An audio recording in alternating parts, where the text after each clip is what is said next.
Hello. Thank you so much for being here for the series. I just wanted to put a thank you out there because you are someone who is interested not only in connecting to yourself and your own physical experience, but you're most likely also someone that cares about the earth and the planet and the big picture. So I just wanted to say thank you and put that out there today.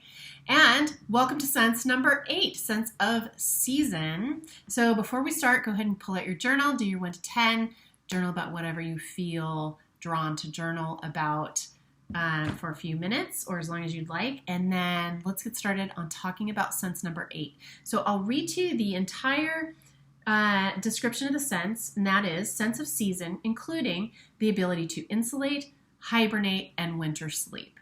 So this is such an interesting one. Obviously, as humans, we do not typically hibernate. We can be put into an artificial hibernation for some medical procedures to slow metabolism, for instance. But even though we don't hibernate, we are definitely connected physiologically to the seasons. And I'm going to talk about just a few ways that occurred to me that we experience that connection.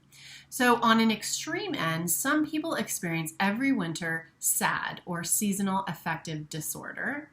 And this usually comes with, definitionally, a low mood during winter, and it's thought to correlate with the lack of light in the winter months. Usually people will sleep a lot more, and some people can have pretty severe depression.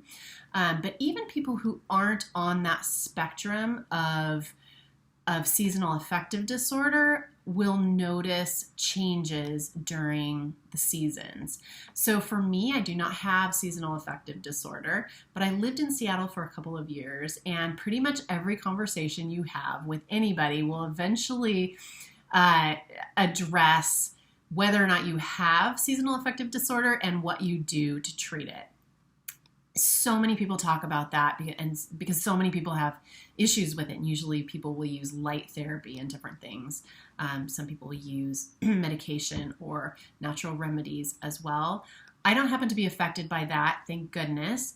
That can be really challenging, I know. But even being someone who's not on that spectrum, I definitely notice during the winter that I sleep more. And this is typical. Most people sleep at least a little bit more in the winter, even if you're not depressed or having any kind of real moods that you're noticing or mood changes with the season. I just notice that I sleep more, that I just want to kind of cozy in, and whatever season has less light, there's just this feeling of like coziness and kind of wanting to be inside, at least for me. Skiing not included. But that's one thing. If you just think back on, kind of how you feel in the winter, there's this whole, actually I have the book right here, there's this whole movement of, I believe this is pronounced Hygge, and I did a video on how Vivi and I got really into Hygge. But there's kind of this natural attraction to being inside and having candles and hot drinks and reading and just being in your slippers and cozy in the winter. Obviously, it's chillier, so we're doing those things to warm ourselves up. But there's just kind of that real natural attraction to doing that kind of thing. So I think of that as sort of our human animal version of hibernation. So that's one thing. Another thing that I notice, definitely all year round, my moods are very much in connection with the weather and the temperature and the amount of light. And I'm definitely someone who thrives on a lot of light. I don't like to be out in the direct sun, but I love having a lot of sunlight coming in. And I love being outside under a tree, for instance, or I'll take my little sun umbrella because I just love being out there in the warmth. I just feel like I kind of come alive in the summer and in the spring. And in the winter, it's different. I feel like being inside. I do like the coziness of it, but I just have a very different affect in the summer. In the summer, I wake up and my natural attraction is maybe to throw on my flip-flops and head to the pool. Or Vivi and I sat outside on our little sun deck and watched the birds this morning.